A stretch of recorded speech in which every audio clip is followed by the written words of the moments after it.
Halo, selamat pagi. Hari ini kita akan mendengarkan sebuah cerita karangan Alvaro Christian Mangetan.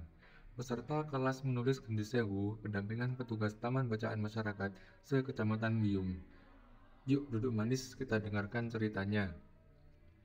Kukuruyuk. Suara ayam berkokok menandakan bahwa pagi telah tiba. Perkenalkan, namaku Alvaro. Aku memiliki hewan peliharaan bernama Titi, seekor anjing berjenis corgi yang lucu. Aku sudah memelihara Titi selama hampir setahun. Kehadirannya membuat hari-hariku semakin menyenangkan. Aku betah berlama-lama di rumah karena bermain bersamanya hingga sering lupa waktu. Suatu pagi, di hari Minggu yang cerah, aku memutuskan untuk mengajak Titi jalan-jalan sambil berolahraga. Kami menikmati udara segar di pagi hari. Sesekali, kami berhenti untuk membeli cemilan di pinggir jalan yang menarik perhatian kami. Terkadang, Titi juga sesekali berhenti untuk buang air kecil di pinggir selokan. Saat kami berhenti di sebuah gerobak cilok, penjualnya terpesona melihat Titi. Wah, lucu sekali anjingnya, Dek. Siapa namanya? Tanya penjual cilok sambil tersenyum. Namanya Titi, Pak. Jawabku dengan mengelus kepalanya. Hai Titi, kamu kok lucu sekali. Terletuk penjual cilok sambil melihat Titi yang membalas tatapannya dengan senyuman. Terima kasih, Pak. Kataku sambil tersenyum. Setelah itu, kami lanjut berjalan-jalan. Di saat kami sedang asyik jalan-jalan, aku tidak tahan untuk buang air besar. Aku mengajak Titi buru-buru pulang ke rumah. Sesampai di rumah, aku melepaskan Titi di teras rumah tanpa mengikat talinya. Aku berpikir bahwa area itu aman karena pagarnya tertutup. Namun, ternyata dugaanku salah. Setelah selesai dari toilet, aku memanggil-manggil nama Titi, tetapi ia tidak kunjung menghampiriku. Aku mulai merasa cemas dan segera mencari Titi ke teras hingga ke depan rumah. Namun, ekor Titi yang biasanya terlihat mengimbas-imbas dengan riang tidak terlihat sama sekali. Hatiku semakin panik.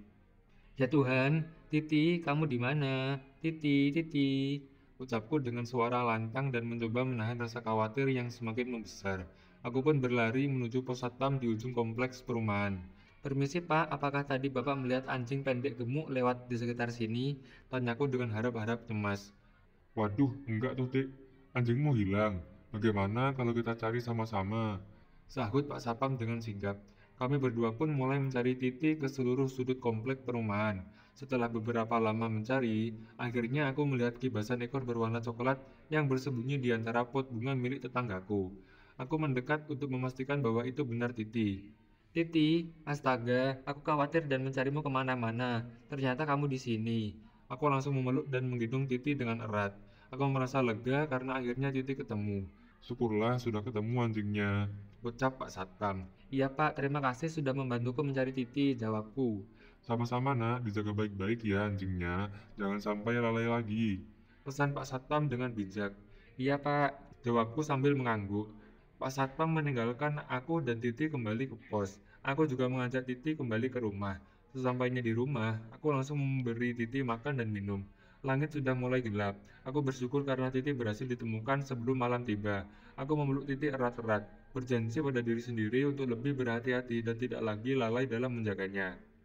Sekian cerita di pagi hari ini. Sampai ketemu di cerita-cerita selanjutnya.